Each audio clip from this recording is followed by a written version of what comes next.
కర్ణాటకలో 40% కమిషన్ తీసుకున్నారు. నీ హర్యానాలో చేసిన లిక్కర్ పాలసీనే ఢిల్లీలో ఇంప్లిమెంట్ చేసే ప్రయత్నం చేశారు కేజ్రీవాల్ గారు. ఎందుకంటే ఢిల్లీలో ఉన్నటువంటి వాసులు అందరూ అక్కడ హర్యానాలో పోయి కొనుక్కుంటారు లిక్కర్. కాబట్టి అక్కడ ఉన్న పాలసీని ఢిల్లీలో ఇంప్లిమెంట్ చేస్తే నువ్వు లిక్కర్ స్కామ్ అని అబద్ధాలంటావు. అలా అందరికీ కమిషన్లు వచ్చినాయి అని ఆరోపిస్తున్నారు. ఎలాంటి ఆధారాలు దొరకలేదు. ఆరోపిస్తుంది 100 కోట్లు మాత్రమే. అంటే ఎంతమంది చేతులలో ఒక మనిషికో 2 కోట్లు 3 కోట్లు 5 కోట్లు వచ్చినాయి. అది స్కామ్ అవుతుందా? స్కామ్ అంటే ఒక పెద్ద లెవెల్ జరగాలి. 1000 కోట్ల అయితే స్కామ్ అంటారు. 1000 కోట్లు 1,00,000 కోట్లు అయితే మనిషికో 2-3 కోట్లు వస్తే దాని స్కామ్ అంటారు. మొత్తం ఢిల్లీ లిక్కర్ స్కామ్ అని వీడు ఆరోపిస్తుంది. అది స్కామ్ కాదు, ఢిల్లీ లిక్కర్ పాలసీ. అర్థమైందా? సో అంటే నువ్వు మరి పోనీ ఆధారాలను ఉన్నాయా? ప్రజలు ఎన్నుకున్నటువంటి ప్రభుత్వాలని, ప్రజలు ఎన్నుకున్న ముఖ్యమంత్రులని, ప్రజలు ఎన్నుకున్న ఎంపీలని, ఎమ్మెల్సీలను తీసుకొని లోపలేస్తావు ఒక్క ఆధారం లేకుండా. ఏదో వాగ్మూలం ఇచ్చిండు, అది ఎవడైనా ఎవరి మీద అయినా ఏదైనా చెప్పొచ్చు. దాని ఆధారంగా ఎట్లా ఇస్తావు? ఏదైనా ఆధారం ఉండాలి కదా. మళ్ళీ బెయిల్ లేకుండా వాళ్ళు తీవ్రవాదులా? అంత పెద్ద నేరం చేసిర్రా? నువ్వేమో చట్ట ప్రకారంగా లక్షల కోట్లు దోసుకున్నావు. ఒక్క బీజేపీ నేత మీద ఎలాంటి ఇన్వెస్టిగేషన్ జరిగిందా? ప్రతిపక్షంలో ఉంటేనేమో వాడిని ఆరోపణలు చేసిండు, సిబిఐ ఈడీ ఐటీ దాడులు చేస్తావు. నీ వాటాలు నీకు రాగానే ఐటీ దాడులు వాటికి ఎలాంటి చర్యలు ఉండవు. పోనీ ప్రతిపక్షంలో ఉన్నాడో వాడు ఇది చేసిండు, స్కాములు చేసిండు అంటావు. మరి నీ బీజేపీలో ఎందుకు జాయిన్ చేసుకుంటావు? వాళ్ళని లోపల పెట్టాలి కదా. నీ బీజేపీలో జాయిన్ అయితే ఎలాంటి కేసులు లేవు. ఇలా ఇదే అప్పుడు జైలుకు పోయినటువంటి జగన్మోహన్ రెడ్డి బయటనే ఉన్నాడు కదా. ఇదే జైలుకు పోయినటువంటి ఆయన పేరేంది, మొన్న బీజేపీలో జాయిన్ అయ్యాడు, ఆయన పేరేంది కర్ణాటకలో గాలి జనార్దన్ రెడ్డి. ఆయన ఎన్ని పైసలు ఖర్చు పెట్టండి బిడ్డ పెళ్లికి. మరి ఆయన ఎందుకు బీజేపీలో జాయిన్ అయితే పవిత్రుడు ఎట్లా అయిపోయాడు? వాళ్ళ మీద సిబిఐ ఈడీ ఐటీ దాడులు ఎందుకు లేవు? అంటే సిబిఐ ఈడీ ఈ సంస్థల్ని నెహ్రూ గారు పెట్టింది ప్రతిపక్షాల కోసం పెట్టిరా? అట్లా కాంగ్రెస్ ఇవ్వాలనుకుంటే బీజేపీ భూస్థాపితం అవుతుండే ఎప్పుడో. ఆలోచించండి మిత్రులు. అందుకే నేను ఏమంటున్నా, దయచేసి మీకు దండం పెడతా, మీ కాలు మొక్కి చెప్తున్నా. ఓకే, బీజేపీని కానీ బీజేపీ మద్దతు ఇచ్చే పార్టీలను భూస్థాపితం చేస్తేనే ప్రజాస్వామ్యం బతుకుతుంది.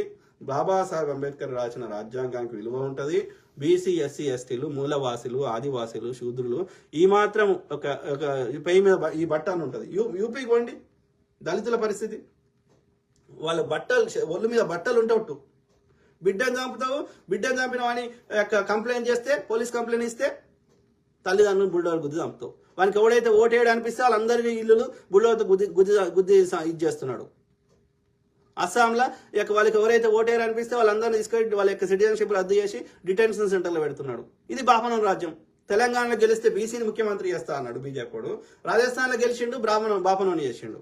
అస్సాంలో గెలిచిండు, బాపనోని చేసిండు. ప్రజలు ఎన్నుకున్న కాంగ్రెస్ ప్రభుత్వాన్ని 10 నుంచి 15 రాష్ట్రాల గురించి కాంగ్రెస్ లేదని ప్రచారం చేస్తున్నాడు. కాంగ్రెస్ వాడు కట్టినటువంటి అన్ని సంస్థలు అమ్మేసి లేదా పేర్లు మార్చి కాంగ్రెస్ ఏం చేసింది అంటున్నాడు. ఏమన్నా ఒక్క 1% అన్నా ఒక మనిషి లెక్క పుట్టినవాను? ఎంత నీచం! కరెక్ట్.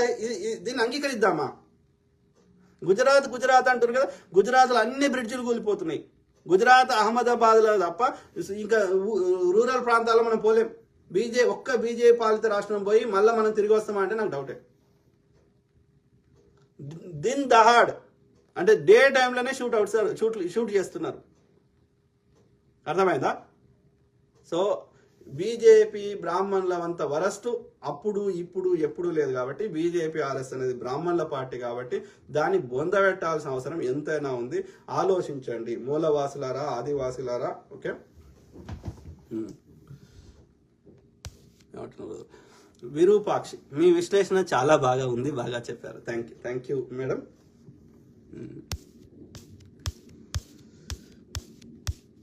ఎవరు? జూపల్లి ప్రదీప్, సూపర్ అన్న. Thank you brother. చేద్దాం, మనం ప్రజలను చైతన్యం చేద్దాం. సో నేను ఏమంటున్నా, ఇది ఎమ్మెల్యే ఎన్నికలు అంటే రాష్ట్రానికి సంబంధించి ఉంటుంది.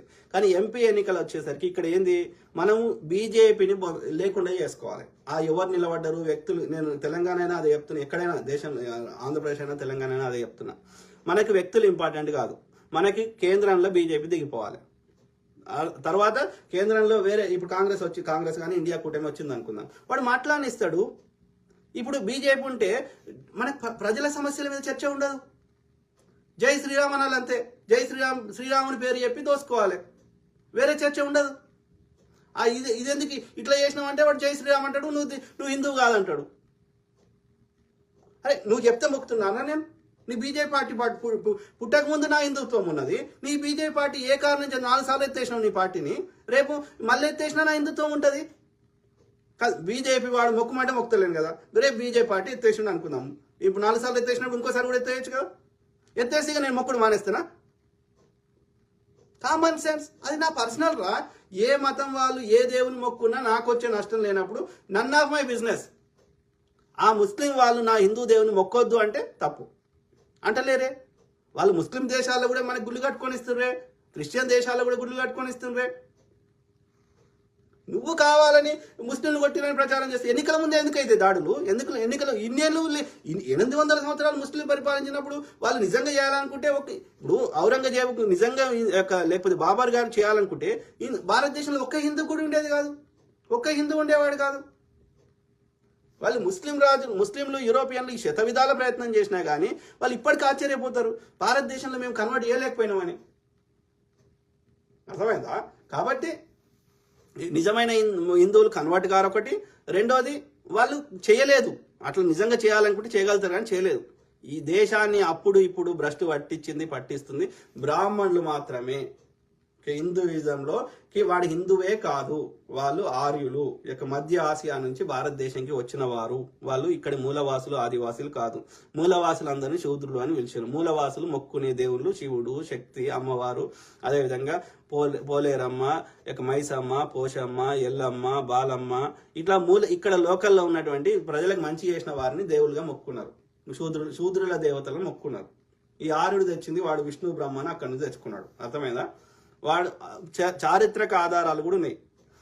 ఇండస్ సివిలైజేషన్లో, సింధు నాగరికతలో ఎక్కడ కూడా ఈ రథం కానీ ఈ ఆర్యులకు సంబంధించిన ఏది దొరకలే. గుర్రం కానీ ఇనుము పనిముట్లు కానీ దొరకలే. అర్థమైందా? తవ్వకాల్లో ఇవి ఎక్కడ దొరికినాయి? ఆ మధ్య ఆసియా ప్రాంతంలో దొరికినాయి.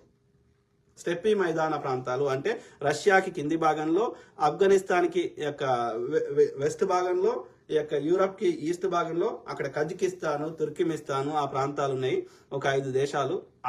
అక్కడ నుంచి స్టెప్పీ ప్రాంతం నుంచి కొంతమంది భారతదేశానికి వచ్చిండ్రు ఈ ఆర్యులు, కొంతమంది యూరప్ దేశాలకు పోయినారు, జర్మనీకి, అట్లా కొంతమంది ఈ మిడిల్ ఈస్ట్ కంట్రీస్, గల్ఫ్ దేశాలకు పోయారు. ఇప్పుడు ఇరాన్ అట్లాంటివి. అక్కడ ఈ పార్సీలు అనేవారు, పర్షియా అంటే ఇరాన్లో ఇప్పటికీ వాళ్ళు పార్సీలు సూర్యుని మొక్కుతారు, ఈ యజ్ఞాలు యాగాలు చేస్తారు. హిటైట్ కల్చర్ అని ఉంది అక్కడ యూరోప్లో కొన్ని దేశాల్లో. సో అక్కడ కూడా సిరియాలో కొన్ని దేశాల్లో ఇప్పుడు ఈవెన్ విగ్రహారాధన, మల్టిపుల్ దేవతలు మొక్కేది, పేగన్ కల్చర్, ఇవన్నీ అక్కడి నుంచి వచ్చినాయి. ఆర్యుడు ఈ దేశవాసి కాదు, ఈ మూలవాసి కాదు. హిందువులది మూలవాసులది హిందుత్వం. అర్థమైందా? ఇక్కడ ఉండే వాడు సింధు నదికి ఆవల ఉన్న ప్రాంతాన్ని పర్షియన్లు వాళ్ళకి హెచ్తోడు వలుగుతారు కాబట్టి హిందుస్థాన్ అని పిలిచారు. అర్థమైందా? కాబట్టి ఈ హిందుత్వం అనేది మూలవాసులది, ఆదివాసులది, బీసీ, ఎస్సీ, ఎస్టీలు అని ఇప్పుడు ఎవరైతే అంటున్నామో వాళ్ళది.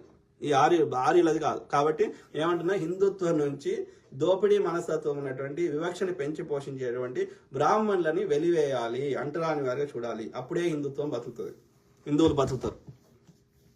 సలాహుద్దీన్, బీజేపీ వాళ్ళు అభివృద్ధి చేయరు, బత్తాయిలకు అర్థం కాదు. అదే బ్రదర్, అందుకే మనము వీళ్ళకి బ్రెయిన్ వాట్సాప్ ద్వారా బ్రెయిన్ వాష్ చేస్తారు. కాబట్టి వాళ్ళ దిమాక్లలో ఉన్న అసలు బ్రెయిన్ తీసేసి ఈ ఆవు పెండని, ఆవు ఉచ్చని విసర్జక పదార్థాలు నింపుతున్నారు. కాబట్టి మనలాంటి వాళ్ళు అందరూ ఏం చేయాలంటే, మనకు తెలిసిన అన్నకో, అక్కకో, చెల్లెకో అందరికీ మనము వాళ్ళ ఆ పెండని తీసేసి మళ్ళీ మన బ్రెయిన్ మళ్ళీ బ్యాక్ పెట్టాలి. అర్థమైందా? సలాహుద్దీన్ బ్రదర్ ఏమంటుండు? సయ్యద్ సాదిక్ అలీ, సూపర్ అన్న. Thank you to all my brothers, sisters, friends, everyone. Okay, మీ అందరి తరఫున ప్రాంతాలకు అతీతంగా నేను నిరంతరం వాయిస్ ఇవ్వడానికి నా వంతు ప్రయత్నం నేను చేస్తా. ఓకే, మెరుగైన సమాజాన్ని నిర్మించుకుందాం. అవన్నీ మనందరి ట్యాక్స్ డబ్బులు, మనందరి సంపద మనందరికీ అందాలి. కొద్దిమంది బ్రాహ్మణులు దోసుకుంటా, కొద్దిమంది గుజరాతీ వాళ్ళు దోసుకుంటా అంటే చూస్తూ ఊరుకోకూడదు. ఓకే, మంచి వాళ్ళ మౌనం దేశానికి అత్యంత ప్రమాదకరమని నేను చెప్తలేను. ప్రపంచంలో అత్యంత మేధావి E=MC² అనే సిద్ధాంతాన్ని కనిపెట్టినటువంటి ఐన్స్టీన్ గారు చెప్పారు. కాబట్టి మేధావులారా, మీకు నిజంగా దేశం మీద ప్రేమ ఉంటే, భావితరాల మీద ప్రేమ ఉంటే, ఒక అల్లూరి సీతారామరాజు గండి, ఒక అంబేద్కర్ గారు గండి, ఒక పూలే గారు గండి, ఒక గాంధీ గారు గండి, ఒక నెహ్రూ గారికి అండి, అర్థమైందా? కాబట్టి ప్లీజ్ రేజ్ యువర్ వాయిస్. వాళ్ళు దేశం కోసం ప్రాణాలు అర్పించారు, మనం ఏం ప్రాణాలు అర్పించాల్సిన అవసరం లేదు. తప్పును తప్పు, రైట్ రైట్ అంటే చాలు.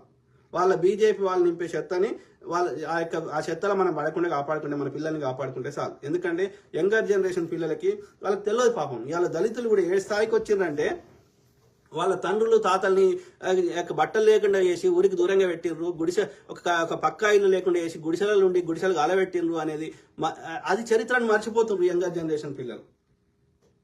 ఎస్సీ ఎస్టీ అట్రా చట్టం తెచ్చిందే కాంగ్రెస్ పార్టీ, అర్థమైందా?